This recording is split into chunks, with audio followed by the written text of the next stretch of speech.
Okay, so what if I told you that a country that's literally tearing itself apart in a civil war might not be the most fragile state in the area? It sounds crazy, right?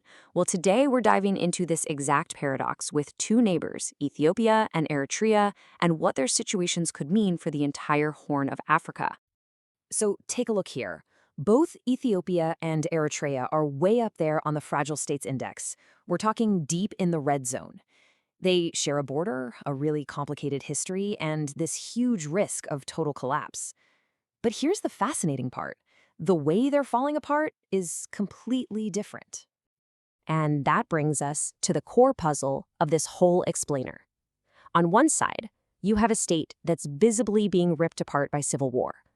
On the other, a neighbor locked down by total repression. So, which one is actually closer to falling off the cliff? All right, so to even begin to answer that, you've got to understand something really important. State fragility isn't just one thing. It's not a one-size-fits-all deal. It actually has two very different faces. And you guessed it, these two countries are perfect examples. Okay, so let's break this down. First, you have what we call active fragility. Think of it like a powder keg. The danger is immediate, it's visible. You see the sparks flying, you see the active conflicts, you see the government losing control. Then you've got rigid fragility. This is more like a pressure cooker. The danger is hidden, it's structural, everything looks stable on the outside, but underneath that totalitarian control, the pressure is just building and building and building. So let's start with the powder keg. Let's talk about Ethiopia, which is, well, pretty much a textbook case of a state that is actively unraveling right before our eyes. Just look at this number. For 2024, Ethiopia ranks as the 12th most fragile state in the entire world. I mean, to put that into perspective, that puts it in the same high alert category as places like Yemen and South Sudan. We are seriously talking about a nation standing right on the edge of a cliff. And this chart really spells out that core difference, right? For Ethiopia, the risk is right now. It's obvious. And you see that most clearly when you look at something fundamental, its ability to actually control its own territory. I mean, the signs of this active collapse are just everywhere. You've got multiple huge insurgencies happening at the same time in places like Amhara and Oromia. We're talking about regions where the central government has lost control of up to 90% of the territory. It's staggering. And all of this is unfolding against a backdrop of just horrific state-led violence, mass killings, and an insane number of battle-related deaths. And the human cost, well, it's almost impossible to grasp. This isn't some abstract political chess game. It is a full-blown humanitarian catastrophe. Almost 3 million people have been internally displaced. That's 3 million people forced to run from their own homes just to find safety somewhere else inside their own country. Okay, so that's the powder keg. Now let's turn our attention next door to Eritrea, the pressure cooker. And you're about to see how this creates a completely different, but yeah, equally dangerous kind of fragility. So Eritrea comes in at 26th on the index. Now you might think, hey, that's better than 12th. And sure, it's lower than Ethiopia, but it is still firmly in the alert category. This points to a deep structural rot. The state isn't exploding outwards, it's being slowly crushed inwards by the weight of its own totalitarian control. And when I say control, I mean absolute control. Just wrap your head around this for a second. Eritrea hasn't had a single election since it became an independent country. Not one. We're talking since 1993. And it doesn't stop there. The country actually has a constitution, drafted way back in '97. You know, one of those documents that's supposed to guarantee basic rights and freedoms? Yeah, it's never been implemented. It's basically just a piece of paper sitting in a drawer somewhere. So what you're left with is one of the world's most totalitarian states. It's a one-man dictatorship. The legislature hasn't even met since 2010. There are no civil rights, no freedoms.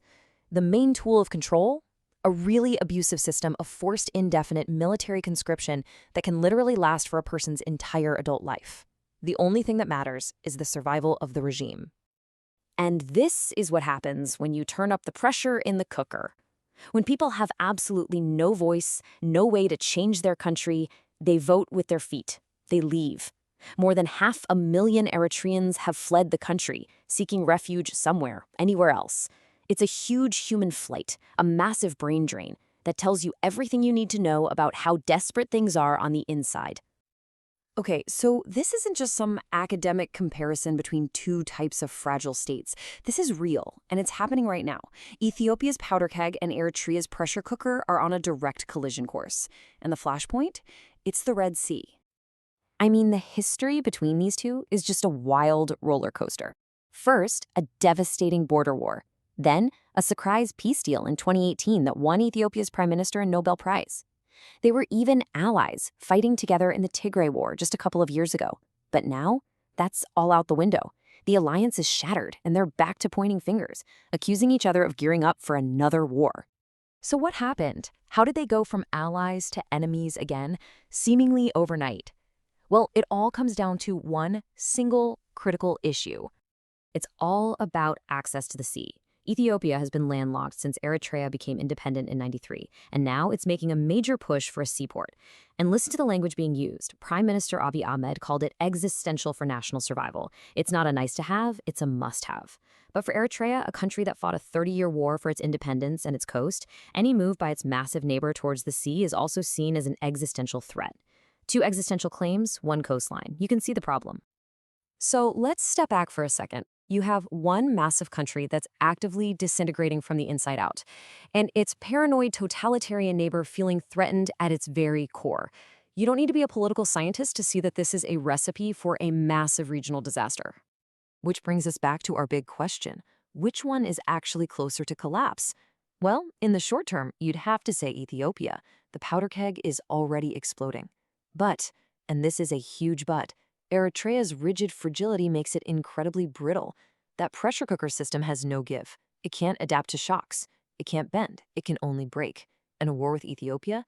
That would be the biggest shock of all. So in the end, what we have here are two very different paths to the exact same destination: state failure. You've got Ethiopia's internal chaos forcing it to look for desperate solutions abroad, and Eritrea's rigid system on high alert for any threat. So maybe the real question isn't just which of these states will collapse first. The real question is, when one of them goes, will it take the entire Horn of Africa down with it?